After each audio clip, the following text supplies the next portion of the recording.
The London derby, Chelsea against Arsenal, a 4-goal thriller ended in a Desmond. Chelsea 2, Arsenal 2. Not that he didn't know that already. There was plenty of talking points, were Arsenal terrible? Were Chelsea amazing? Did Arsenal's performance or how we played for the vast majority of the game make Pochettino's side look a bit better than they was? What would the game have looked like had Arsenal have played, how they played in the last 15 minutes or closing stages of the game from the start? And I think all of the truths can be true. In fact, multiple truths in football can be held in high regards. I did think, Pochettino's team, they pressed well, they played well for large parts of the game. But at the end of the day, if you go 2-0 up against one of the best informed teams in the country for this year, last year and a bit, especially at home, you need to win. I think he has a great record against us generally at home. He hasn't lost a home game as a manager against Arsenal. So I'm sure Chelsea fans will love that. For Arsenal, again, as I said there, I just wish we played in the first 15 minutes or for the majority of the game how we played at the end, really and truly. We have to count our blessings the footballing gods allowed us. I did think there was some dodgy refereeing decisions, but simply put, we can't control the referees' decisions. We can control how we turn up, how we start and end games, how we implement whatever Mikel Arteta has asked of the players tactically, or just what we should be doing. I do think Chelsea should have probably scored 2 in the first half in the closing stages. And I think it was the good, bad, and the ugly of both teams. Second half was a lot more promising. Saka found his footballing boots again. Declan Rice scored a magical goal. Mudryk also scored, but Trossard saved our bacon. And there was, the subs of Arsenal made a good substitution appearance. So yeah, if you can't win, don't lose, people. Let's go over 1-2 things. You mean to tell me Chelsea was so amazing in their best performance of the season they didn't win?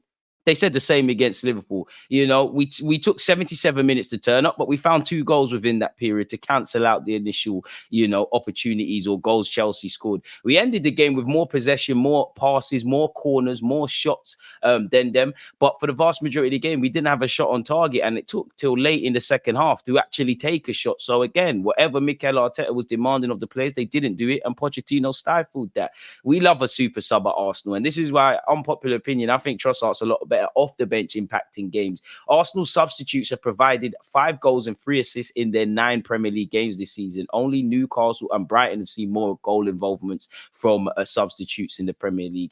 Big up Trossard as well, people. As he said, we tried not to get our heads down. And that's actually one thing I do like, is that we don't drop our heads. You would have seen on screen Raya, when we went long to Havertz, that actually got us something. Because I did think Pochettino kind of stifled our football, really. They pressed well. They did what they needed to do. Declan Rice scored a lovely goal. And, I spoke of Chelsea's pressing. Our press kind of saw, Declan Rice score that goal, really and truly. Chelsea stifled our build-up play. They went man-to-man. They were aggressive in the midfield. They cut out the passing lanes. And on top of us just being poor, we didn't have much. And it probably shows that Mikel Arteta still has to find more gears to our game, really, or more bows to our arrow for when we can't implement what we've been accustomed to. How we didn't get a penalty for Gabriel Jesus, I don't know. Again, we can't control them variables.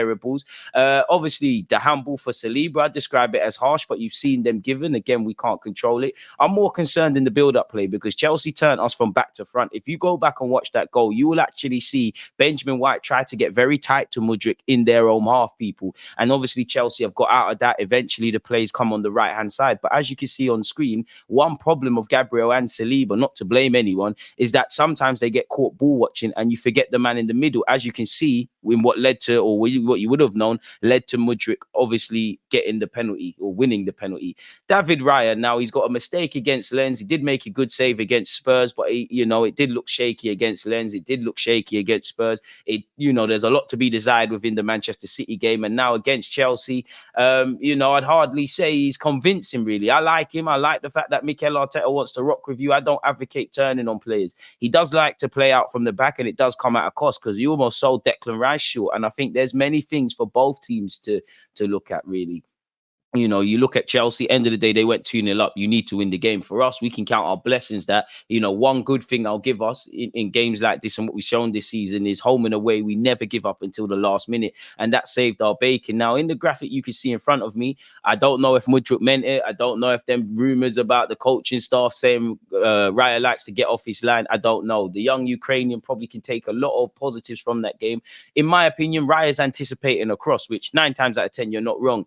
But his positioning needed a lot more to be decided. He's not alone because Benjamin White and Odegaard, lost the ball, and then Gallagher broke down the left-hand side for Chelsea and then gave it to Mudryk, and you saw what happened. But it doesn't look good for David Raya in that regards. Shout out to the subs, as I said. I think Tomiyasu had another great appearance off the bench. Obviously, Trossard is the one who made sure we left Stamford Bridge with something and didn't lose. Kai Havertz, I think he had an interesting game, and you would have seen a graphic where actually Raya going long actually helped us get the second goal. Big up Smith Rowe and Eddie Nketiah. I think they were encouraging off the bench. And shout out to Saka for actually captaining the team.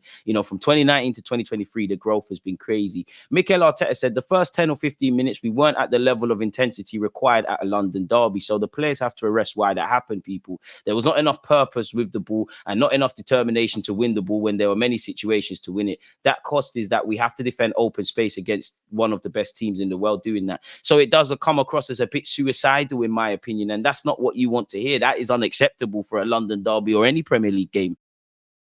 Carrie Brown, being sports mechanic, Arteta, what a comeback, because in the first half you just didn't really seem yourselves. Talk us through, first of all, the opening goal, the penalty. Do you believe Palmer should have been on the pitch? Do you believe it was a handball? Well, I already been booked by trying to express my feelings, so I prefer not to make a comment because I think it's very obvious. You can tell us why you think it's obvious, and you can also say you think maybe the decision was incompetent. That's within the rules. What have you seen that you're not happy with? Well, if I express my feeling, it's because it's different to what I saw in TV for sure.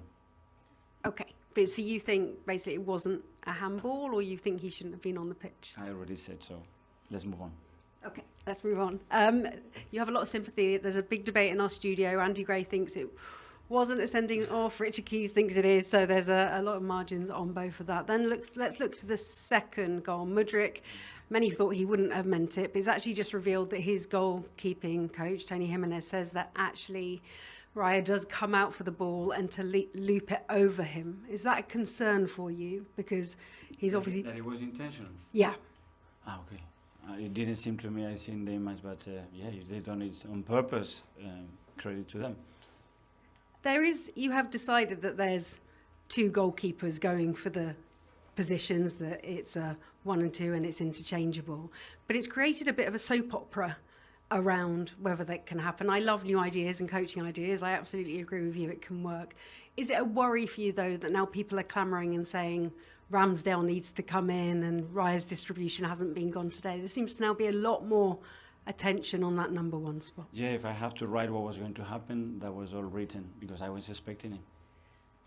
Okay, let's look at the comeback. Declan Rice driving forward, a goalkeeping mistake from Chelsea, and he just drove so much of that in the second half. How commanding is he? I know you fought to get him, but how his perseverance leads you? He was brilliant again. I thought he had a really good game. I think when we dropped into the 6th position and with the changes, I think he increased the level and he really gave the team a different dynamism as well. And he played, and scored a really important goal that gave us belief and momentum in the game. Saka's beautiful, beautiful cross. He'd been really marked out of the game by Cucurella, but that just the moment of brilliance when needed, and Trossard, a superb finish. How much confidence does that belief give you that you can bounce back from dropping points in this title race? Well, and doing it at Stamford Bridge, that's a huge credit to the players for their determination, their belief, and then the quality. And the subs, again, they were crucial today. The 4 of them, the impact that they had, Tomiyasu, the way he come back with, you have to take Alex off because he was in a yellow and they were targeting big time, and the rest as well. So I'm really happy. Fantastic battle. Thank you. Now, when I think of the draw against Chelsea at Stamford Bridge, I have a lot of overwhelming thoughts and things to say, and I don't know how to get them off other than just speak, people. It disappoints me. It disappoints me for several reasons. Before I begin, the one thing I would say in relation to the game is sometimes football games just go wrong, Sometimes the players could have the best intentions. The manager could be thinking all week or months and studying the opposition, and it's just a bad day at the office. Everything just goes wrong. You can't be at it all the time. Whether you win the league or get relegated throughout a 38-game calendar or 9 games to this point, I'm sure there's games you've done brilliant, games you've done effing amazing, games the gaffer wants to punch up his players, games the gaffer, wants to buy his players everything in the world. He probably wants to marry them and move in with them more than his wife. So I do think sometimes that just happens in football. Sometimes it's just a bad day. But I would say the most disappointing thing is we've given the opposition reason to be optimistic. Don't don't get it twisted. Chelsea is a fantastic club, a massive club. When you think of Chelsea, you think of winning. Pochettino's a great gaffer, and their players are good. And Arteta echoed that in his comments before the game. And I said that on my channel. I said, you know what? We can't sit here and be complacent. Football isn't won on paper. Yes, on paper we should be wiping the floor, but I would have thought some fans would have learned from that mistake against Spurs. When I look at it, I don't know, but excluding Crystal Palace, against the London teams, that's where we've been shooting ourselves in the foot. Like, the Chelsea game was terrible by our own standards. Fulham was dramatic, but we drew. Spurs, we probably should have held on to the lead, but the second half for me was fortunate to get a point. And this is what I mean about Arsenal need to chase being perfect over 90 minutes. It is an illusion and it's near enough impossible, but it takes me back to more last season or the season before, in that if we, regardless of the result, if we start well, we kind of do silly things towards the end, and more time, it's resulted in us conceding cheap goals. If we start brilliant, we don't necessarily end well. If we start poor, we end well. And you look at the final 15 minutes, to be honest with you, slightly before we got the first goal, but you look at the real from minute 77 to minute 90 or whatever, that was the only time, Arsenal half looked like a decent football team, or looked like the team that we've become accustomed to in the last 18 months up until this point. So that annoys me. And it annoys me that we've given Chelsea reason to be optimistic. As I said, there's plenty of reasons. They're turning their form around. It's a bit like when they drew against Liverpool, there's optimism. They've got a difficult run of games now. And provided, they keep doing what they did against Arsenal, the good, and take it better, they stand in good stead. But we've given them reason to be optimistic because we were so poor. Don't get it twisted. We don't know how the game would have looked. But had we have put our best foot forward, off the ball looked as good as we normally do, on the ball looked a bit sharper and crisper, just been at it from minute zero like we have been at times this season, especially in big games. Who knows what would have happened, really? As an ignorant Arsenal fan, I don't think they would have got anything from the game had we have played the way we needed to play. Only a certain amount of individuals that started the game, and every sub for me gave a good account of themselves, but that's a bit irrelevant because it's a team thing. So I'm annoyed in the performance, bit for the obvious. I'm annoyed in the performance because you never know what you would have got had we have played a lot better. We've set ourselves high standards, and I do think the players care, and I do think something's developing special at Arsenal, but we're shooting ourselves in the foot. Yes, if you offer me Chelsea and Man City and you said 4 points, I'm more accepting of a draw against City, which didn't happen, and wanted to beat Chelsea, but it is what it is. If you told me 4 points, we live to fight another day, our record against the top six stays well, we're second, third in the table on points. We're doing all right. I don't think you can just look at the results, but it is a results business. I do think when you look beneath the surface of our results, that even in wins, some of the things that happened in the Chelsea game, we could do a lot better and give a good account of ourselves. But I think that's the standard of our higher standard. So, obviously, I'm disappointed in the result. Disappointed that there's reasons for them to be optimistic. Disappointed that we didn't, do what the manager told them to do. Disappointed that the players didn't give a full account of themselves. Like, I knew it was a dodgy day. From I saw Martin Odegaard have a terrible first touch, I said, yeah, this ain't going to be the typical Arsenal game. Conceding silly goals, yes, I feel, potentially Cole Palmer, when you look at I don't think it was a red, but Curtis Jones was sent off for a similar sort of tackle. Gabriel Jesus, there wasn't a pen. Just because it's a harsh penalty doesn't mean it's a penalty. Obviously, in today's day and age, we're seeing them Saliba incidences pop up, and you're actually seeing some penalties not given, but you're seeing them frequently given. It is what it is, really. I don't agree with it. I do think it's harsh. I'm more interested in the build-up play, because I'm sure by now you would have seen the video. But if you look at how Chelsea actually created that chance from front to back from Sanchez, the ball was on the right-hand side, their left. Mudrik's kind of half-chested it when Benjamin White's got tight, and then they just followed their runs. It's a good move, and eventually it's with Sterling. If I'm harsh, Saliba and Gabriel, Mudrik had started that run, as I said, and he's gone and nobody's marked him, really, and that's kind of led to the incident. And just before that, you could see early doors Zinchenko was getting targeted. I did like the fact the gaffer took him off, because yellow card being targeted, it don't look good, really and truly, if I'm honest. It does take me back to what I said a few weeks ago, in that I do like what Arteta is doing, but in today's day and age, dynamism, physicality, tenacity is the midfield battles week in, week out. And it does feel like we're going against the grain, really, with some of the midfield options we deploy, really. Odegaard weren't at it. It really was just Declan Rice by himself. I don't think Jorginho played poorly, and I don't think it's something to talk about him, but evidently off the ball, the defensive transitions, you know you're kind of struggling. And this is where, for me, we need to dip into the market and find a younger Partey or another number 8 so that Declan Rice can kind of play a more traditional role, because it does, you know, if Odegaard's a quality player, if Odegaard, Rice and Partey are fit, that's the first choice for me. Long-term, Rice and Odegaard and someone else, and I think we're cooking.